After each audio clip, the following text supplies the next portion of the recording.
Shalom les amis, Baruch Hashem ce Shabbat, on arrive à une des plus belles parachas de la Torah, parasha Vaïgash, le dénouement de toutes les parachiotes. On a enfin Yehuda et Yosef qui va se dévoiler à ses frères, et après cette grande séparation, les frères vont se réunir. En réalité, dans cette paracha est caché le secret du Mashiach. D'un côté, le Mashiach ben Yosef, qui se dévoile, et également le Mashiach ben David. Et dans notre paracha, ils vont se réunir. Alors on va voir Bezrat Hashem, on va expliquer différentes facettes. On va voir l'explication de cette réunion d'après le Maharal de Prague. On va voir également d'après le Rav Kook. On verra également d'après ce que dit le Rabbi Nachman de Breslev et ce que dit le Rabbi de Lubavitch. On va voir un petit peu les différentes facettes de ce dévoilement du Mashiach ben Yosef et Mashiach ben David. Alors d'abord, on doit savoir que le Mashiach ben Yosef, il est écrit dans la Gemara. C'est une Gemara dans Souka, page 52a. La Gemara dit qu'à la fin des temps, il fera les guerres de Gog ou Magog et qu'il va mourir. Il y aura une grande lévaïa. Et suite à cette lévaïa, explique le Maharsha sur la Gemara, que le Mashiach ben David vient se dévoiler. Donc on voit que le Mashiach ben Yosef, il est écrit clairement dans la Gemara. Mais qui il est et finalement, et quel est son rôle? On va voir un premier Mahalar, c'est le Mahalar du Maharal de Prague. Regardez ce que crie le Maharal de Prague, c'est incroyable. C'est dans Netzar Israël, c'est le 37e chapitre. Je vais vous lire, il y a 3 lignes. Il dit, le peuple d'Israël ressemble à un homme qui a 12 membres. Il y a 12 membres essentiels chez l'homme.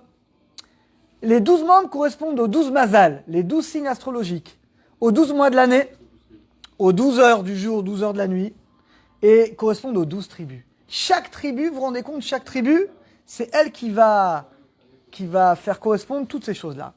Mais il dit le Maharal de Prague, dans l'homme, bien qu'il y a 12 membres, il y en a quand même 2 qui sont les membres les plus essentiels.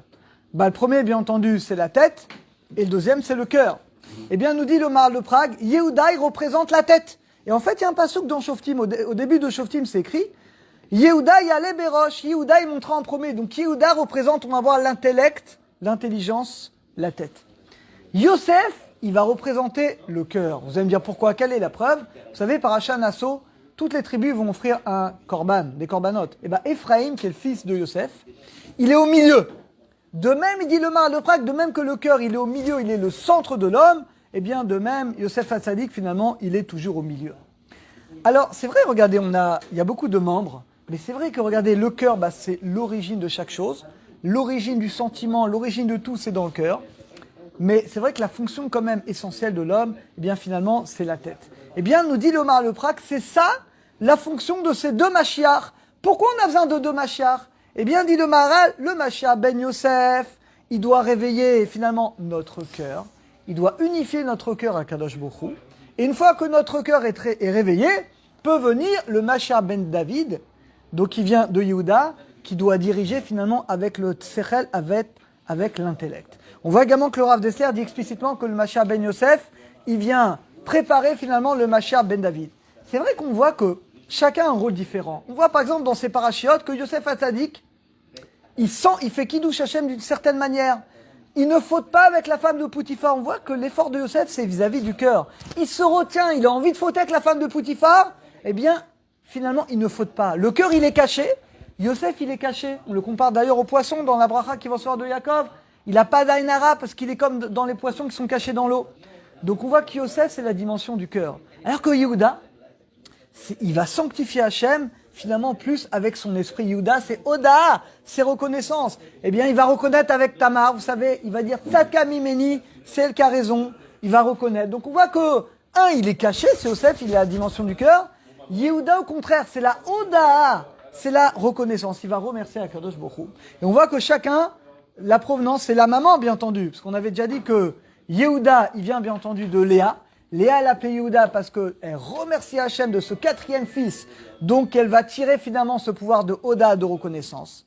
Alors que Rachel, c'est le cœur. C'est la force de se taire. Vous vous rendez compte, Rachel, on lui prend son mari. Elle dit rien. Elle va même donner les signes secrets à sa sœur. Donc, on voit que Rachel, c'est la force du silence. Et c'est pas pour rien que Yosef, il a cette force-là également de prendre sur lui, de ne pas fauter finalement, de se retenir. Donc on voit que ces 2 Mashiach, chacun a un rôle différent.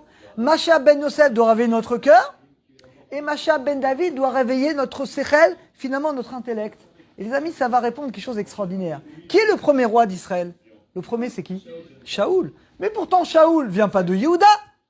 Shaoul, vous savez bien, donc il vient de Rachel. Shaoul, c'est Benyamin, c'est Rachel. Pourquoi? Eh ben, dit le Maharal de Prague, parce que Shaoul, son but, comme c'est le premier roi, il fallait d'abord réveiller le cœur des Bnei Israël. Mais en fait, son rôle, c'était que de préparer. Mais le vrai roi, c'est qui va venir tout de suite après? David Améler. David, il vient de Yehuda. David, bien entendu, c'est celui qui va diriger finalement avec l'intellect. Et c'est pour ça, d'ailleurs, on voit que la Gemara nous dit que Shaoul a fait une seule faute et on ne lui a pas pardonné. Il aurait dû tuer le roi de Amalek Agag, il n'a pas tué, il a perdu sa royauté. Pourquoi? Parce qu'il a eu peur du peuple. Alors comme sa royauté est basée sur le cœur, eh ben, il a tout perdu. Alors que David, il a fait plus de fautes. Il a fait au moins 2 fautes en tout cas d'après la Gemara. Et pourtant, il n'a pas perdu sa royauté. Pourquoi? Les fautes de David, comme avec Bathsheba, c'est une faute qui concerne le cœur. Or, lui, David, il représente quoi? Le sechel, l'intellect. Donc quand il fait une faute avec le cœur, ça ne remet pas en question finalement sa royauté. Dans notre paracha Vaïgash, incroyable, on a la réunion. Mashiach ben Yosef, Mashiach ben David, au début ils se font la guerre, et à la fin finalement, ils vont s'unir. Et bien regardez, à la fin des temps, pareil, ils vont s'unir, et finalement, l'union des deux, ça donne la délivrance. Mais en réalité, regardez, on a 2 ennemis essentiels. On a Ishmaël, on a Édom. Et bien regardez, Yosef c'est la Gdusha. Yosef, on sait, c'est la santé. Yosef, c'est la Gdusha de la Brit Mila. C'est celui qui ne va pas fauter avec la femme de Poutifar. Eh bien, par le mérite de Yosef, on peut détruire qui? Ishmaël. La Gemara dit dans Kiddushin qu'il y a 10 mesures d'impureté qui est tombée dans le monde. Ishmaël en a pris combien? 9. Donc la force d'Ishmaël, c'est la Touma, l'impureté. Donc grâce à Yosef, à la Gdusha, on peut détruire Ishmaël. Alors que Yehuda, c'est quoi? Oda! C'est remercier finalement Akadosh Baruch Hu.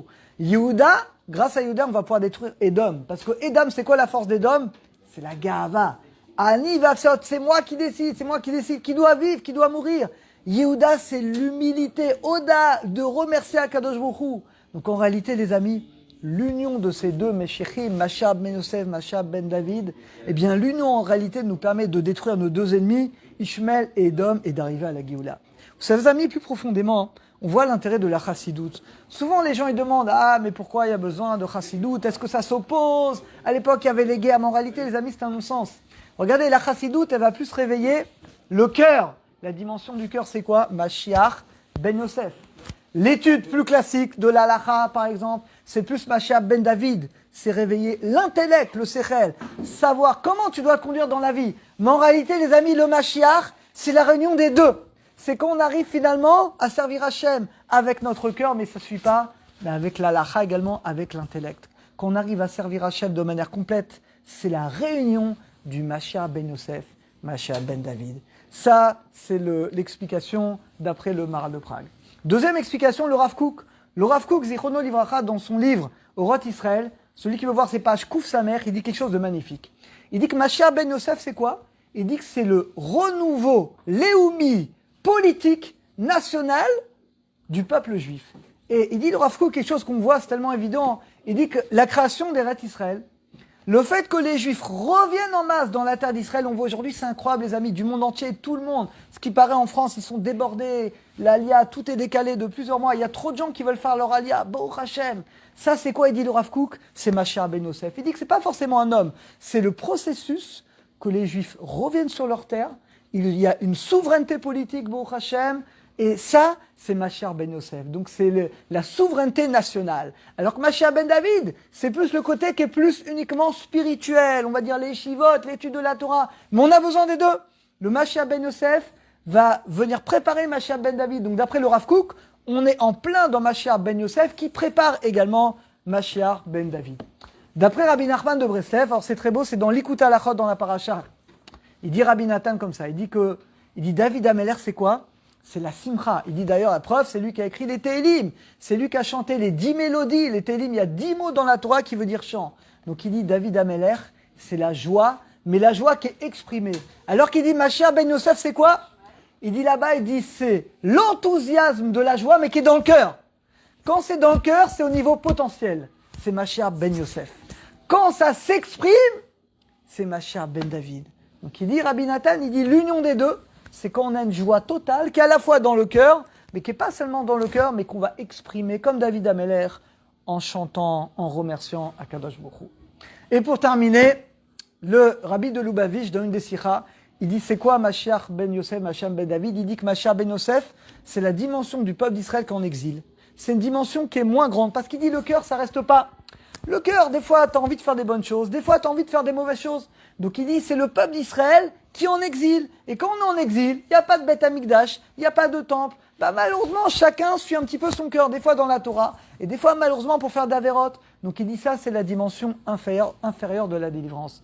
Alors que Mashiach ben David, là, c'est la fin de l'exil, c'est l'intellect. C'est celui qui va être capable de diriger finalement, diriger le peuple par la halacha, par la Torah, et de rapprocher tous les juifs de la Torah. Donc il dit, le rabbi, il dit que l'union de Mashiach ben Yosef, Mashiach ben David, c'est la fin de l'exil, c'est quand tous les juifs se rapprochent de la Torah et servent Hachem aussi bien avec leur cœur et avec leur tête. Et ici, d'ailleurs, le rabbi, il cite le Maharal de Prague.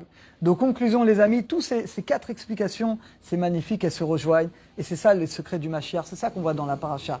La réunion du Mashiach ben Yosef, Mashiach ben David, ça veut dire quoi pour nous? Eh bien, les amis, on doit apprendre à servir Hachem avec notre cœur, mais également avec notre intellect. Et les amis, on ne doit pas s'embrouiller. Parce qu'il y a des gens qui vont dire ce qui est important, c'est que le cœur. Il y a des gens qui vont dire ce qui est important, c'est que l'étude de la Torah, c'est que de respecter la halachot. Les deux se trompent. Hachem attend de nous les deux. C'est pour ça qu'il y a la chassidoute, et c'est pour ça qu'il y a la halakha. On a besoin des deux. On doit servir, aimer, craindre Hachem avec notre cœur, mais ça ne suffit pas. On doit craindre Hachem, aimer Hachem avec notre intellect. Tu dois appliquer, étudier la halakha. Tu dois appliquer la halakha. Quand on arrive à l'union des deux, on sert Hachem, on aime Hachem avec notre cœur, avec notre intellect, et bien là, les amis, on arrive à la délivrance. On arrive à la délivrance qui est d'abord individuelle.